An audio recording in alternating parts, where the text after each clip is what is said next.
உங்க வாழ்க்கையில சிலருடைய பேரை உங்களுக்கு மறக்க முடியாம இருக்கிற மாதிரி இருக்கலாம். எத்தனையோ பேரை மொத்தமா காமனா சிலரை சொல்லிடுவோம்.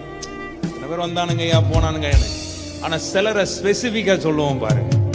எத்தனை பேர் நான் சொல்றது புரியுது? சில எத்தனையோ பேர் காரியங்களை நம்ம காமனா சொல்லிட்டு போயிரும். எல்லாருடைய பேரெல்லாம் நம்ம என்ன செஞ்சுட்டு இருக்க முடியாது, சொல்ல முடியாது. சிலரை நம்ம ஸ்பெசிபிக்கா நம்ம மைண்டுக்குள்ள இருக்கும். எந்த மாதிரி நம்மளை உண்டாக்கிட்டானுங்க, நமக்கு எவ்வளவு உபத்திரவத்தை கொடுத்துட்டானுங்க, எத்தனை வேதனை நமக்கு கொண்டு வந்துட்டானுங்க. அது மனசுல நமக்கு மறக்காது.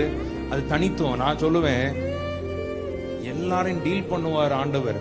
ஆனா உன்னை ரொம்ப உடைச்சான் தெரியுமா, உன்னை ரொம்ப துரத்தினான் தெரியுமா, உன்னை அம்புகளை எய்து உன்னை பகைக்க நினைச்சான் தெரியுமா, உன் பிராணன் எடுக்கணும்னு நினைச்சான் தெரியுமா, இன்னொன்னு சொல்லனா உன் அழைப்புக்கு எதிராகவே செயல்பட்டான் தெரியுமா, இன்னொன்னு சொன்னா உன் அபிஷேகத்திற்கு விரோதமாகவே செயல்பட்டான் பார்.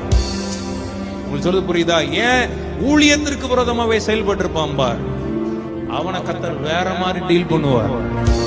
எல்லா சத்துருக்கள் மாதிரி அவன் விழமாட்டான், அவன் வேற மாதிரி விழுவான்.